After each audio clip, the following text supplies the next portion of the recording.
নমস্কার বন্ধুরা, আপনারা সবাই কেমন আছেন? আশা করি আপনারা সবাই ভালো আছেন আর আমরাও বেশ ভালো আছি। আমার চ্যানেলের নতুন একটি ব্লগে আপনাদের সবাইকে স্বাগত জানাই। আজ শ্রাবণ মাসের শেষ সোমবার। আজ আমি উপোস করেছি। এমনিতেই প্রত্যেকটা সোমবারই আমি উপোস করেছি, তবে আজকের পূজাটা একটু বড় করেই দেব, ফল মিষ্টি দিয়ে। তো এখানে ফল কেটে রেখেছি একটা থালাতে কিছুটা, আর কয়েকটা গোটা ফল, আর এখানে একটা এই যে থালার মধ্যে নারকেল রাখা আছে, নারকেলটা পরে কেটে দেব, কারণ এই নারকেলটা আমি কাটতে পারবো না, আমার শ্বশুরমশাইকে দিয়ে কাটতে হবে। আর এই যে দুধের প্যাকেট, দুধটা আগে আমি ঢেলে নেব গ্লাসে, তারপর একে একে ঠাকুরের প্রয়োজনীয় পূজার জন্য যে জিনিসগুলো ওগুলো একটা থালাতে গুছিয়ে নেব। এই ঝুড়ির মধ্যে সমস্ত রকমের ফুল আছে, ধুঁদরু, আকন্দ, কলকে, আর অপরাজিতা ফুলটা পাওয়া গেল না, আছে বেলপাতা আর নানা রকমের কিছু ফুল আছে। তো একটা একটা করে আমি সমস্ত পূজার জোগাড়গুলো করে নেব। আজ সকাল থেকেই প্রচণ্ড বৃষ্টি হচ্ছে। যখন সকালে আমি সূর্যনারায়ণকে জল দিচ্ছিলাম তখনও গুড়ি গুড়ি বৃষ্টি পড়ছে, আর বৃষ্টির মধ্যে বারবার যাতায়াত করতে হবে আমাকে। আর ছেলে এখানে ঠাকুর ঘরে এসেছে, সে শুধু দুষ্টুমি করছে, এটা ওটা টেনে নিয়ে চলে যাচ্ছে, দুধের প্যাকেট নিয়ে টানাটানি করছে, এক্ষুনি পড়ে যেত দুধের প্যাকেট থেকে দুধ, ওই জন্য ওর হাত থেকে নিয়ে নিলাম আমি। আজ আমার সাথে আমার মেয়েও উপোস করেছে। প্রত্যেকটা উপোসে আমি উপোস করলেই ও যদি শুনেছে আমি উপোস করেছি তো ও আমার সঙ্গে উপোস করে। তো আজও সেই জিনিস করেছে যে আমি উপোস করেছি তো ও উপোস করবে। তো সকাল থেকে ও না খেয়ে আছে। তো ওকে পুজো কীভাবে করতে হয় একটু পরে আমি ওকে বুঝিয়ে দেব। তার আগে আমি পুজোর সমস্ত প্রয়োজনীয় জিনিসগুলো একটা থালাতে গুছিয়ে নেব। ও ছোটোবেলা থেকেই আমি যখনই উপোস করি কোনো কিছু পূজার জন্যে ও তখনই আমার সাথে উপোস করে।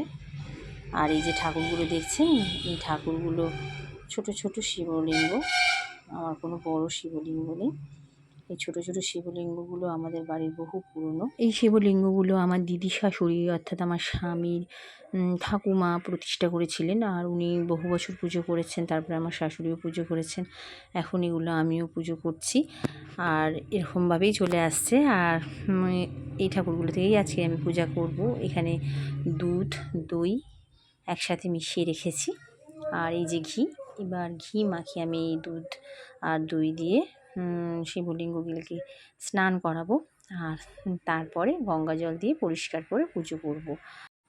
এই দুধ আর দইয়ের মধ্যে আমি একটু মধু মিশিয়ে নেব, আর এই ব্যাপারটা আমি আমার মেয়েকেও বুঝিয়ে বললাম এইভাবে পুজোগুলো করবি, আর সেটা আপনাদের সাথেও শেয়ার করলাম। তো চলুন বন্ধুরা, এবার আমরা পূজার জোগাড়ের দিকে যাই। এখানে আমি ফল মিষ্টি আর ফুল টুলগুলো নিচের জায়গা মতো সাজিয়ে নিয়ে তারপর ধূপ আর দীপটা জ্বালিয়ে নেব আগে। একদিন আমার ছেলে, আমি সন্ধে দিতে এসেছিলাম, ওই দিনকে ও আমার সঙ্গে আসে, আর ধূপ নিয়ে ঠাকুরকে দেখাতে গিয়ে ধূপদানিটা আমি ঠাকুরকে ধূপ দেখিয়ে রেখে দিয়েছি, আর ও ছুটে এসে ধূপদানিটা উঁচু করে তুলে নিলে আর ধূপ ছিল সেখানে লাগানো, সেই ধূপের আগুন ওর মুখে লেগে যায়, একটা দাগ হয়ে যায়। ওই দাগটা ওর মুখে এখনও আছে। কোনো ভিডিওতে নিশ্চয়ই আপনারা দেখে থাকবেন বা পরবর্তীকালে দেখবেনও। তো ও আমার সাথে বায়না করছে ধূপ নেবে বলে একটা, সেই কথাটা আপনাদের শোনাই একটু, চলুন।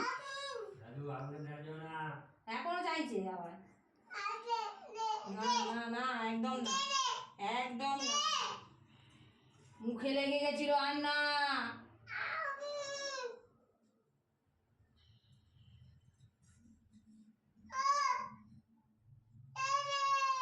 আবার কাল লাগাবে দেখি জানি, এখান থেকে যা। বারবার একটা ধূপ চাইছে আর অনুরোধ করছে আমাকে দেওয়ার জন্য, তো বাধ্য হয়ে দিলাম একটু হাতে দিয়ে, আবার সঙ্গে সঙ্গে নিয়ে রেখে দিলাম যাতে ও কোনো জায়গায় না লাগিয়ে ফেলে, বাচ্চা মানুষ তো। তো ধূপগুলি জ্বালিয়ে নিয়ে এবার ঠাকুরকে পূজা দেব। তো চলুন, আমি এবার তৈরি হয়ে গেছি ঠাকুরকে পূজা দেবে বলে। আগে প্রথমে আমি ঠাকুরকে ঘি মাখিয়ে নেব। মায়ের কাছে শুনেছি শিব পূজা সবসময় উত্তর দিকে মুখ করে করতে হয়, তো সেই জন্য আমি এখন উত্তর দিকে মুখ করে শিবলিঙ্গগুলোকে পূজা করব। তো উত্তর দিকে মুখ করে বসেছি। ঠিক খুব একটা উত্তর দিক হয়নি, একটু কোনা মতো হয়ে গেছে। তো সেখানে বসে আমি ঠাকুরকে পূজা করব। প্রথমে ঠাকুরকে ঘি মাখিয়ে নিচ্ছি।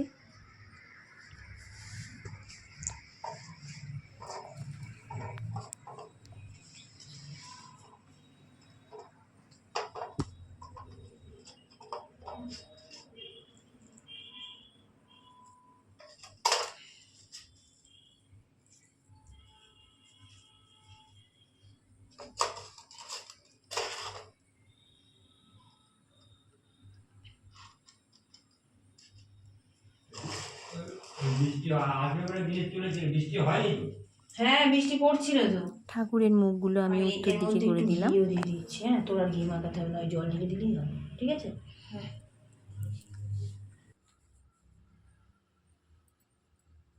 আগে যখন বসেছিলাম তখন ঠিক বসাটা ঠিক হয়নি, বলেছিলাম যে একটু কোনা মতো হয়ে গেছে, ওই জন্য আমি ঘুরে আবার ঠিক করে বসলাম উত্তর দিকে মুখ করে। আর এবারে আমি ঠাকুরের মাথায় দুধ, মধু আর দইয়ের যে মিশ্রণটা করে রেখেছিলাম সেটা দিয়ে স্নান করালাম। এবার গঙ্গা জল দিয়ে ঠাকুরের গাগুলোকে পরিষ্কার করে নেব।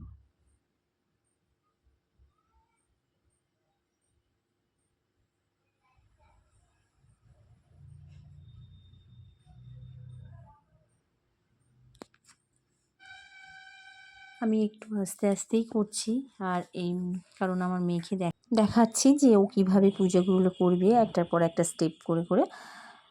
তো এইভাবে ও তো আজকে প্রথম পুজো করবে, তো জানে না কিভাবে কি করতে হয়, তো ওকে আস্তে আস্তে করে দেখিয়ে দিচ্ছি এইভাবে করার জন্যে। ওই জন্য আমি একটু আস্তে আস্তে করছি পূজাটা, যাতে ও দেখে দেখে আমাকে দেখে দেখে শিখে নেয় এবং নিজে তারপরে করে। বেলপাতা আমি শিবের মাথায় দিয়ে দিলাম। এবার একে একে শিবের যে প্রিয় ফুলগুলো আছে, ধুদ্র, আকন্দ, কলকে, ওই প্রত্যেকটা ফুল আমি একটা একটা করে নিয়ে প্রত্যেকটা শিবলিঙ্গর মাথায় দেব একটা একটা করে নিয়ে। তো চলুন বন্ধুরা, আমি আস্তে আস্তে পূজাটা কমপ্লিট করি।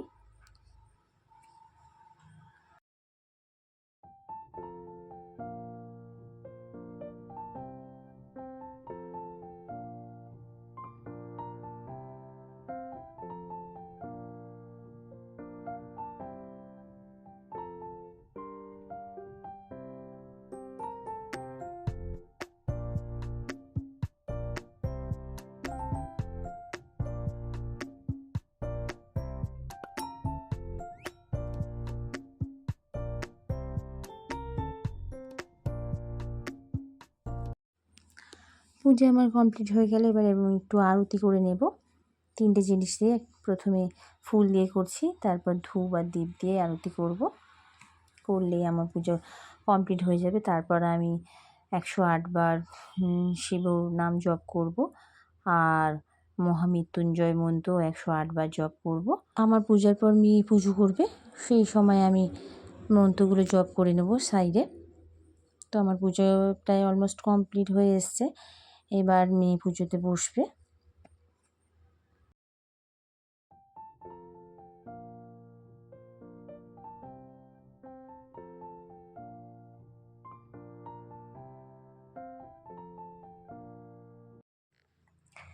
এবারে আমি ঠাকুরের মাথায় তিল, কালো তিল, জব আর গোটা আতপ চাল নিবেদন করব, যেটা আমার আগে করা দরকার ছিল কিন্তু আমি ভুলে গেছিলাম। আরতি করার পর আমার মনে পড়লো, সেই জন্য এখন দিচ্ছি।